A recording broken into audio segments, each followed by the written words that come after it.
Redemption of debentures. Redemption of debentures, हमने अभी पिछला जो चैप्टर कंप्लीट किया वो था इशू डिबेंचर्स, यानी डिबेंचर्स को इशू करके पैसे का अरेंजमेंट करना। आइए बात करते हैं डिटेल में। चैप्टर लेंदी है, बड़ा है, देखते हैं समझते हैं बच्चों। डिबेंचर, डिबेंचर यानी ऋण पत्र। कंपनी को जब पैसों की जरूरत होती है तो एक कंपनी अपने यहां से कुछ डिबेंचर्स इशू करती है जनरल पब्लिक में। पब्लिक अब इन डिबेंचर्स को खरीदती है, बदले में कंपनी को फंड देती है, यानी ऊपर से आएगा डिबेंचर और यहां से जाएगा कंपनी के पास फंड, पैसा जाएगा। ठीक है, कम ये तो था इशू का प्रोसीजर। कंपनी ने डिबेंचर दिया, पैसे लिए, कंपनी के पास पैसों का अरेंजमेंट हो गया। इसके बदले में कंपनी डिबेंचर्स की वैल्यू पे, मान लीजिए 7% डिबेंचर है तो 7% इंटरेस्ट जनरल पब्लिक को देती है। ठीक है, तो कंपनी को पैसे की व्यवस्था करने यानी फंड्स का अरेंजमेंट करने के लिए जब रिक्वायरमेंट होती है हैवी कैश की तो डिबेंचर इशू किए जाते हैं। अब देखिए कुछ साल बाद कंपनी ने अपने बिजनेस से बहुत अच्छा खासा पैसा कमाया। जो कंपनी ने पैसा कमाया उस पैसे से कंपनी अपने डिबेंचर्स का रिडम्पशन करेगी। रिडम्पशन मतलब रिवर्स, इशू का जस्ट उल्टा। जो पिछला चैप्टर पढ़ा है उसमें इशू पढ़ा था, चैप्टर इजी था, छोटा था, आसान था। अब जो पढ़ेंगे वो चैप्टर लेंदी है, बड़ा है। रिडम्पशन ऑफ डिबेंचर करना क्या है, कंपनी अपना डिबेंचर पब्लिक से वापस ले लेगी। जब डिबेंचर वापस ले रही है तो पब्लिक के फंड लौटाने भी तो पड़ेंगे भाई, पब्लिक के फंड लौटाने भी पड़ेंगे जो पब्लिक से पैसा ले रखा था। ठीक है, फंड लौटा देगी, डिबेंचर ले लेगी। कंपनी को क्या फायदा है इससे, जो हर साल 7% इंटरेस्ट देना पड़ रहा था वो अब बंद हो जाएगा। कंपनी अब इंटरेस्ट अपने डिबेंचर होल्डर्स को देगी, क्योंकि रिश्ता ही खत्म कर दिया ना। जब रिश्ता ही खत्म कर दिया तो लिफाफा का आएगा देना। जब रिश्तेदारी थी तो लिफाफे दे रहे थे, अब रिश्तेदारी खत्म कर दी तो लिफाफे भी खत्म। सिंपल सी कहानी। ठीक है, तो डिबेंचर होल्डर्स अपनी का पब्लिक से रिवर्स कहानी में पैसे ले लेते हैं। इस ऐसी कुछ कहानी यहाँ पर होती है। ठीक है, तो ये तो एक जनरल बात हुई, ये इशू का प्रोसीजर हुआ और ये रिडम्पशन का प्रोसीजर हो गया, इशू और रिडम्पशन। ठीक है ना। इसके बाद अब बात करते हैं रिडम्पशन के लिए फंड्स जो आएंगे, इन फंड्स का अरेंजमेंट कैसे और किस प्रकार से किया जाता है। आइए सारी बात करेंगे रिडम्पशन ऑफ डिबेंचर्स की। मैं ऊपर ले लेता हूं इसको, ये लीजिए टॉपिक लिखा redemption of debentures. Redemption of debentures, ऋण पत्रों का शोधन। डिबेंचर्स, डिबेंचर्स का रिडम्पशन कर रहे हैं। डिबेंचर का रिडम्पशन का मतलब क्या हुआ, debentures taken back, debentures taken back from public, public से डिबेंचर्स को वापस ले लिया जाएगा। लिखते जाइए साथ साथ please. And repayment of funds, and repayment of funds, funds का रीपेमेंट भी कर दिया जाएगा। मतलब जो पैसे लेते वो लौटेंगे और डिबेंचर पब्लिक से वापस ले लेंगे।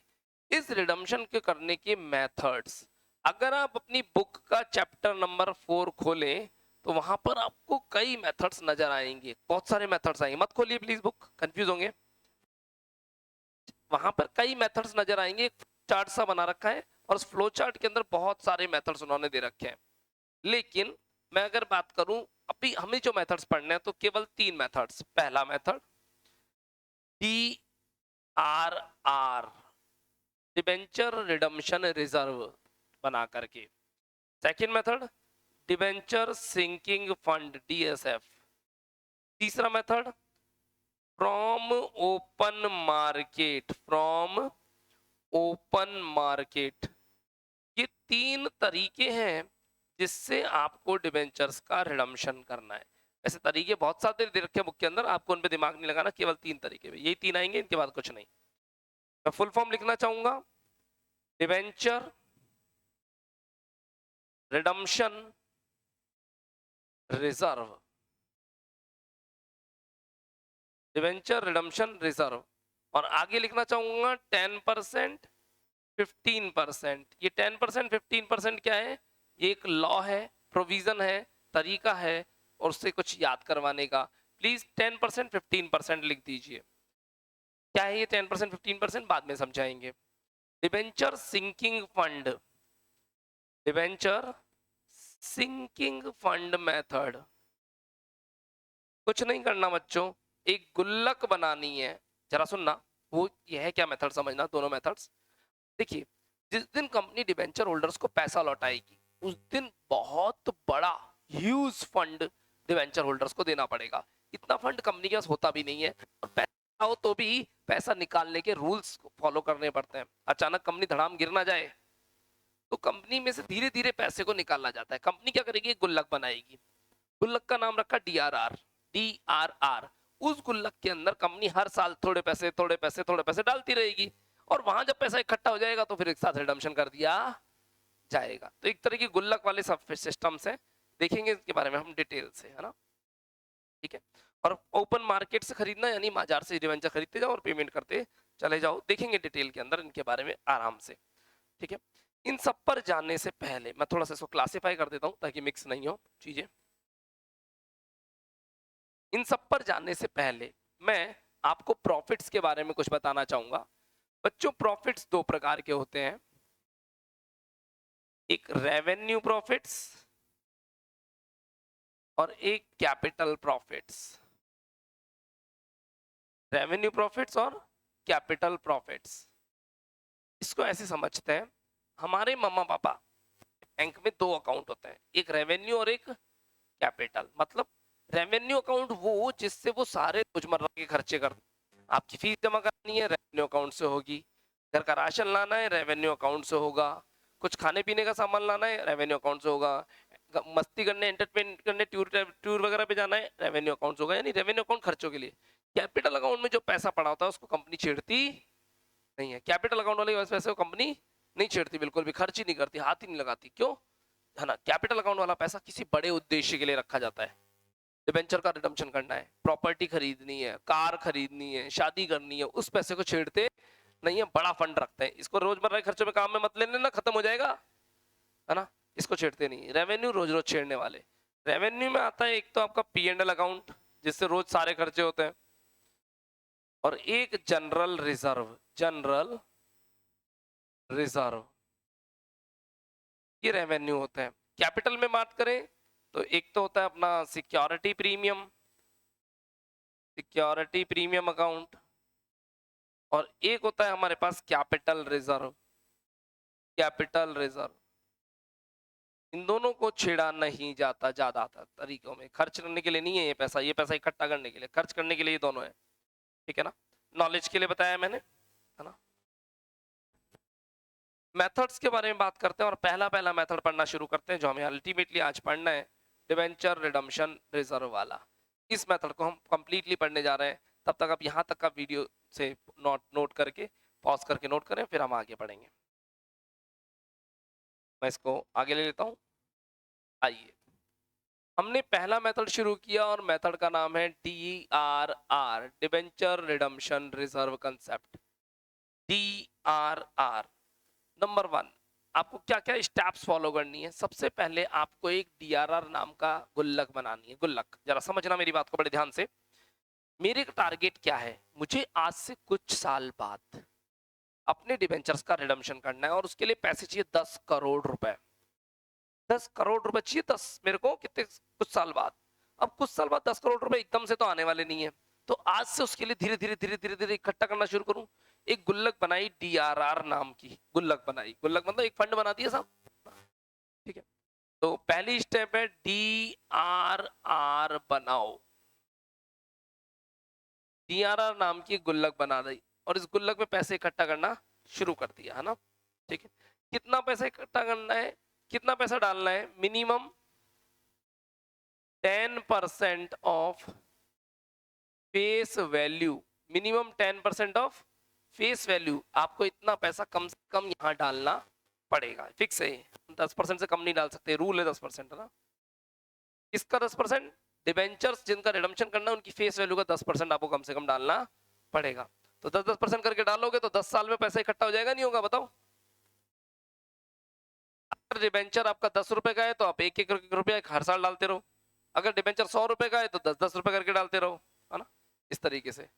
सेकेंड, जो डीआरआर बनाया है उसका पैसा डीआरआर में मत रखना, क्योंकि डीआरआर में रखा हुआ पैसा अपने आप में सुरक्षित नहीं है। खुद समझिए, फंड बनाने का मतलब ये नहीं होता कि उसका पैसा भी उठा के वहां रख दो, पैसा हमेशा बैंक अकाउंट में रहता है। फंड बनाना तो एक लायबिलिटी क्रिएट करना है ताकि उस पैसे को हम यूटिलाइज ना कर ले। आपको समझाता हूँ इस चीज को समझना, इधर आओ, छोड़ दो एक बार इस बात को। ये मेरी बैलेंस शीट है, इधर मेरे बैंक में पैसे पड़े हैं साहब 75 लाख रुपए, बहुत पैसे अपने पास। अगर इसको ऐसे रखा तो यहां से पैसे खर्च हो सकते हैं। अब मैंने क्या किया, यहाँ पे एक फंड बना दिया डीआरआर नाम का, और डीआरआर में डाल दिए 5 लाख रुपए। ये 5 लाख रुपए रियल में कहीं डले नहीं है, पांच यहीं पड़े पैसे तो बैंक में ही है, पर फंड बना के एक लाइबिलिटी क्रिएट कर दी कि 75 में से 5 यहाँ जाएंगे। तो अब यहाँ से खर्च कितने हो सकते हैं, मात्र 70, यानी अवेलेबल तो 70 ही है, 5 के लिए तो 5 तो रिजर्व कर दिए ना। तो अब मैंने क्या किया, अपने बैंक में से एक फंड बना दिया, इसका मतलब बैंक में से पैसे खर्च नहीं होंगे, 5 लाख, तो 5 लाख की लाइबिलिटी फिक्स हो गई, ठीक है ना। अब इस पैसे को इन्वेस्ट करना है ना। क्यों इन्वेस्ट करना है जरा समझना। ये पैसा बैंक में पड़ा या मेरी रिजर्व अकाउंट में पड़ा बढ़ेगा नहीं, और अनसेफ भी है, यहाँ तो खर्च हो जाएगा। इस पैसे को उठा के मैंने कहीं इन्वेस्ट कर दिया, शेयर्स में इन्वेस्ट कर दिया, किसी प्रॉपर्टी में इन्वेस्ट कर दिया, कहीं पे भी इन्वेस्ट कर दिया जहां से पैसे से पैसा बने, है ना। तो इन्वेस्टमेंट करना,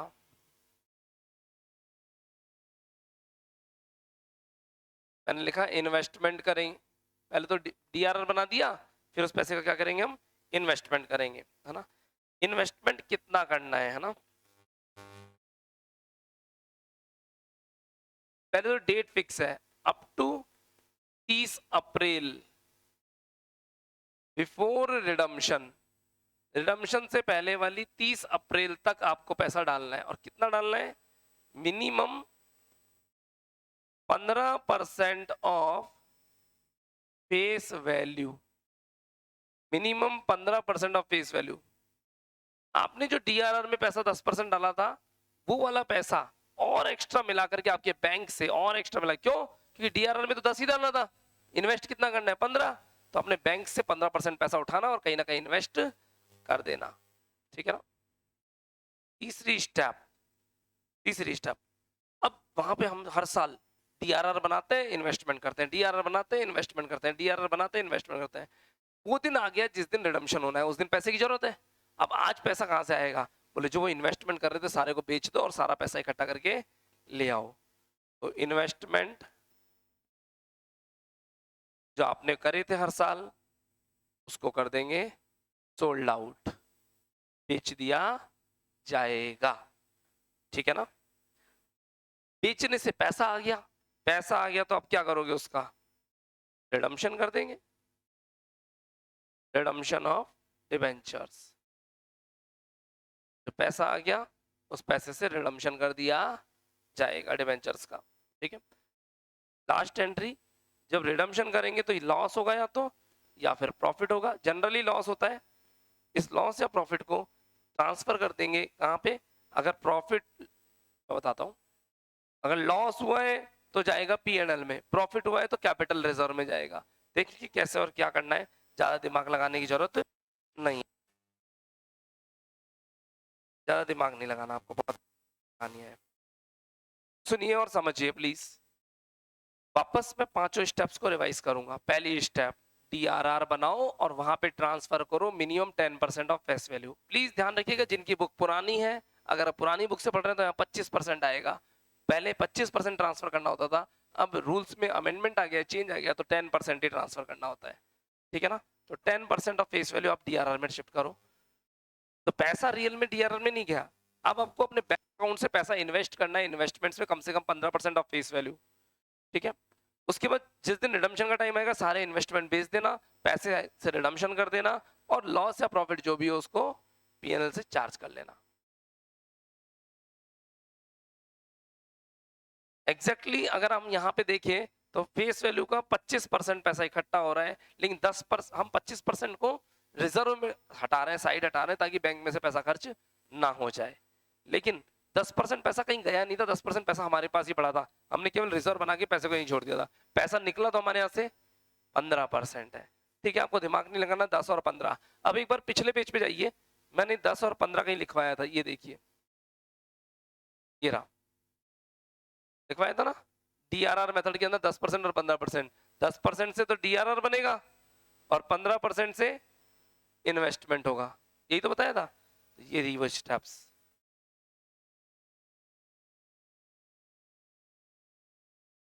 दस परसेंट से डीआरआर बनाओ, 15% से इन्वेस्टमेंट करो, ये पूरी कहानी हो गई। ठीक है, अब हम चलते हैं साहब अगली स्टेप्स पर, और अगली स्टेप है हमारे पास सॉरी अगली स्टेप पे नहीं जाना, अब हमें क्वेश्चंस करने हैं और क्वेश्चन करने की एंट्रीज बनानी है, बहुत ही सिंपल सिंपल एंट्रीज के साथ। Please come on the illustration number 1 books, please books के इलस्ट्रेशन नंबर 1 पे पधारें। चैप्टर नंबर 4 शुरुआत में ही मिलेगा, इलस्ट्रेशन नंबर 1 पे आए जाए।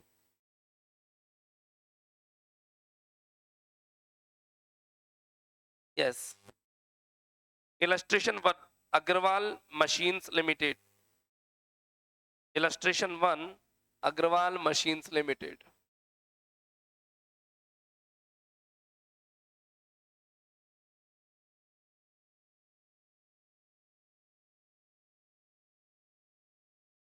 अग्रवाल मशीन्स लिमिटेड वाले क्वेश्चन में 3 पार्ट है बच्चों, क्वेश्चन 3 हिस्सों में पूछा हुआ है, पढ़िए प्लीज।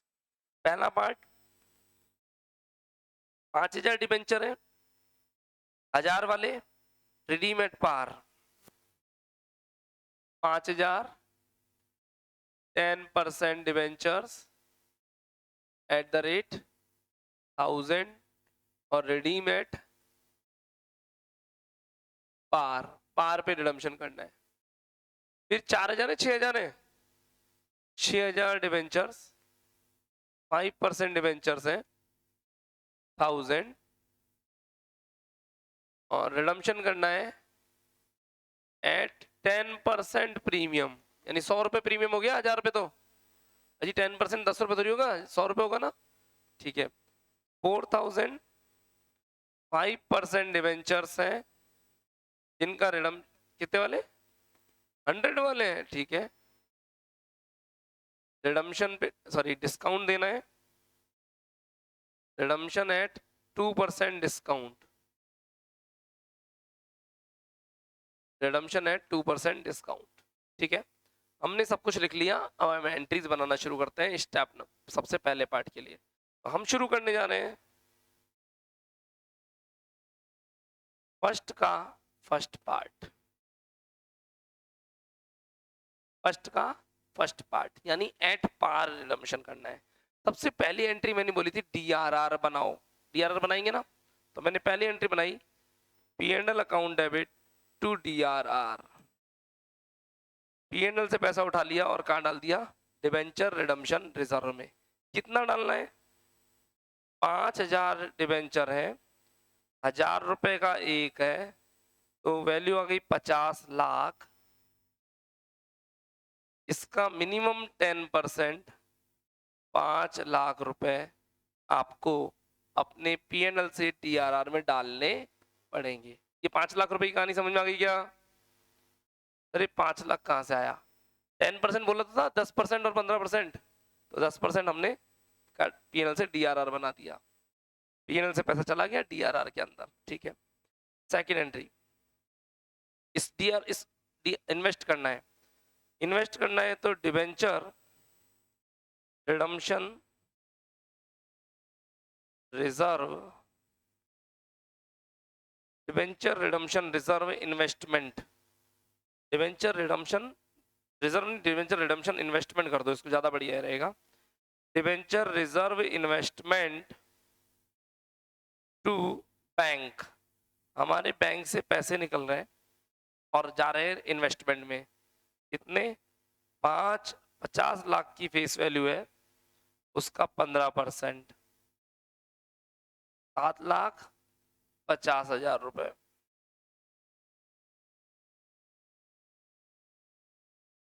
7,50,000 रुपए। ये 15% कहां से आया? वही प्रोविजन में से। 10% का डीआरआर बनाना है, 15% का इन्वेस्टमेंट बनाना है। तो investment to bank, PNL to DRR, investment to bank, 2 entry हो गई। तीसरी एंट्री क्या है? तीसरी एंट्री है इन्वेस्टमेंट्स को बेचने की जिस दिन रिडम्पशन हो रहा हो। तीसरी एंट्री रिडम्पशन को बेचने की, ये रिडम्पशन सॉरी इन्वेस्टमेंट को बेचने की। तीसरी entry bank account debit to debenture redemption investment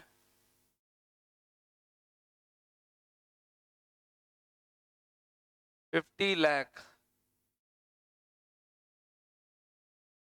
एक मिनट, गलत हो गया मेरे से, सॉरी। 50 लाख नहीं, 50 लाख में तो रिडम्पशन होगा। डिबेंचर रिडम्पशन इन्वेस्टमेंट, सुनना जरा, इन्वेस्टमेंट किस रिडम्पशन किस पे करना है? पार पे करना है। तो जितना पैसा हमने इन्वेस्टमेंट में किया था उसको पूरा पूरा पैसा 7.5 लाख रुपए वहां से वापस आ जाएगा। Fourth entry, fourth entry focus करें प्लीज। फोर्थ एंट्री के लिए मैं हमने क्या कहा था? अबे रिडम्पशन करना है। ये देखिए मैं दिखाता हूं आपको, सॉरी, ये देखिए fourth entry redemption of debenture. Debenture का रिडम्पशन करना है, बहुत ही सिंपल। डिबेंचर ले लो, पैसे दे दो, खत्म। डिबेंचर का परसेंटेज क्या है यहाँ पे? 10%। तो 10% debenture account debit to bank, 10% debenture account debit to bank, 50 lakh रुपए, पूरे 50 लाख रुपए। ये 50 लाख कहां से आए? मैं वापस समझाऊंगा प्लीज। 10% पैसा मैंने डीआरआर में डाला है, 15% पैसा मैंने डिबेंचर रिडम्पशन इन्वेस्टमेंट में डाला है। डिबेंचर रिडम्पशन इन्वेस्टमेंट को सोल्ड कर दिया सेम अमाउंट पे, और डिबेंचर्स को भी सोल्ड कर दिया उनके मेन अमाउंट पे, 50 लाख पे। ठीक है ना? मैं एक बार अमाउंट चेक कर लेता हूँ, कोई इशू तो नहीं आ रहा जी? नहीं, परफेक्ट है ना? ठीक है। अब लास्ट में ट्रांसफर वाली एंट्री दी, ट्रांसफर वाली एंट्री, मेरा कितने का फायदा या नुकसान हुआ यहाँ पर हम चेक कर लेते हैं एक बार प्लीज। बोर्ड पे मैंने डीआरआर, बोर्ड पे डिबेंचर रिडम्पशन इन्वेस्टमेंट डेबिट किया 7.5 लाख से, डिबेंचर रिडम्पशन इन्वेस्टमेंट 7.5 लाख से क्रेडिट भी हो गया, हिसाब बरोबर हो गया ना? इधर आओ, पीएनएल अकाउंट बंद नहीं होता। क्यों नहीं होता? क्योंकि पीएनएल की बहुत सारी एंट्रियां और भी होती, वो प्रिंटिंग, स्टेशनरी, वो लाइटिंग, वो सैलरीज, वो वेजेस कहाँ है? तो पीएनएल पे मत छेड़ना। डीआरआर बंद होना चाहिए। डीआरआर क्रेडिट कितने से है? डीआरआर क्रेडिट कितने से है? 5 लाख से। डीआरआर डेबिट हुआ ही नहीं, तो डीआरआर को डेबिट करो और सारा पैसा जनरल रिजर्व में डाल दो, पूरे 5 लाख। ठीक है। डिबेंचर रिडम्पशन इन्वेस्टमेंट डेबिट हुआ 7.5 से, डिबेंचर रिडम्पशन इन्वेस्टमेंट क्रेडिट हुआ 7.5 लाख से, कहानी खत्म। बैंक का अकाउंट बनता नहीं क्योंकि बहुत सारे ट्रांजेक्शन और भी होंगे, बस बाकी तो कुछ है ही नहीं, क्वेश्चन ही खत्म हो गया। ये क्वेश्चन क्या था? फर्स्ट का फर्स्ट पार्ट। आइए शुरुआत करते हैं फर्स्ट का सेकंड पार्ट। यहाँ कोई लॉस या प्रॉफिट है ही नहीं क्योंकि कहानी क्या थी? एट पार की थी। ठीक है ना? चलिए अपन सेकंड सेगमेंट में एंट्री मारते हैं। इलस्ट्रेशन नंबर 1 का सेकंड पार्ट। इलस्ट्रेशन नंबर 1 का सेकंड पार्ट। 1 का सेकंड पार्ट कह रहा है 6,000, 5% डिवेंचर है, 1000 वाले 10% प्रीमियम पे रिडम्पशन कर दो। एक मिनट कैलकुलेशन कर लेता हूं मैं।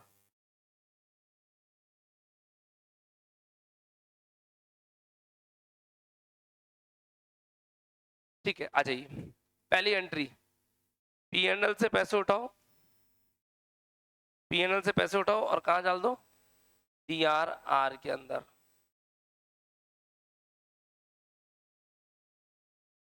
ठीक है। कितने रुपए? इधर आओ। 6,000 शेयर है, 1000 का एक, 6 लाख रुपए, सॉरी 60 लाख रुपए, सॉरी सॉरी सॉरी 60 लाख रुपए, और इस 60 लाख का 10%, 6 लाख रुपए, ये लीजिए। सेकंड एंट्री बोर्ड पे इन्वेस्टमेंट कर दे। इन्वेस्टमेंट कितने परसेंट के लिए, 10 या 15?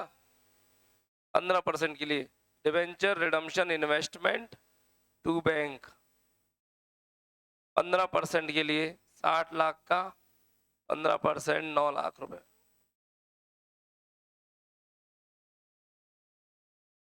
साठ लाख का 15%, तो 10% से डीआरआर बनाओ, 15% से इन्वेस्टमेंट करो। जब इन्वेस्टमेंट का टाइम आ जाए इन्वेस्टमेंट्स को बेच दो। प्रीमियम की एंट्री अभी आएगी, यहाँ नहीं, प्रीमियम वगैरह कुछ नहीं। अरे भैया प्रीमियम को यहाँ कंसीडर क्यों नहीं करते, क्योंकि प्रोविजन में अभी अभी अपन ने लिखा था, देखो मैं आपको बताता हूँ, इधर आओ। 10% किसका, 10% किसका, फेस वैल्यू का। 15% किसका, फेस वैल्यू का। तो प्रीमियम और डिस्काउंट को अभी कंसीडर नहीं किया जाएगा, देखते हैं आगे।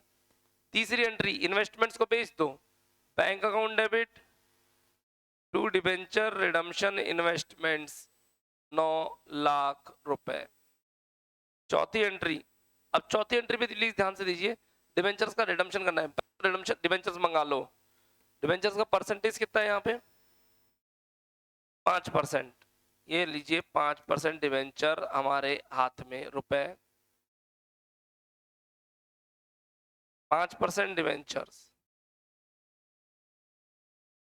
डिबेंचर 1000 रुपए का एक है, 6 जन इंटू 1000, 60 लाख रुपए तो ये हो गए। ठीक है, अब प्रीमियम है या डिस्काउंट, प्रीमियम है, तो प्रीमियम हमें चुकाना पड़ेगा, ये तो हमारे नुकसान है। Premium on redemption of debentures, premium on redemption of debentures, और प्रीमियम आएगा हमारे पास रुपए 10% है ना, 6 लाख रुपए, 6 लाख का प्रीमियम आ गया। अब एक बार देख लेता हूँ दिक्कत हो। ठीक है, पेमेंट कर दो टू बैंक 66 लाख। पांचवी एंट्री प्लीज फोकस करेंगे, पांचवी एंट्री पे। पांचवी entry DRR to general reserve बनाई थी, और आज एक प्रीमियम का नुकसान भी हुआ है तो इसको पीएनएल से चार्ज करना पड़ेगा। तो प्रीमियम को पहले पीएनएल से चार्ज कर लो। PNL account debit to premium on redemption 6 lakh. और छठी और आखिरी एंट्री एक एक्स्ट्रा, सुनना जरा, डीआरआर को इधर आओ, इधर आओ। Debenture redemption investment, debenture redemption investment 9 lakh से डेबिट, 9 लाख से क्रेडिट, कहानी खत्म। प्रीमियम 6 लाख से डेबिट, 6 लाख से क्रेडिट, कहानी खत्म। डीआरआर 6 लाख से क्रेडिट, डेबिट तो किसी से है ही नहीं, तो डेबिट कर दूंगा मैं इसको। DRR account debit 6 lakh, DRR account debit रुपए 6 लाख टू, ये पैसा कहाँ चला जाएगा, जनरल रिजर्व में 6 लाख रुपए पूरे के पूरे।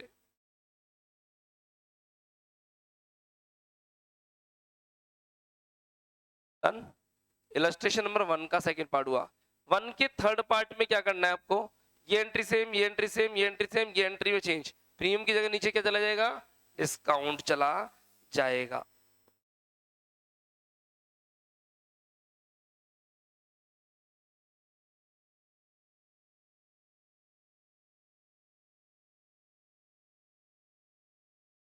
एक ही बात है।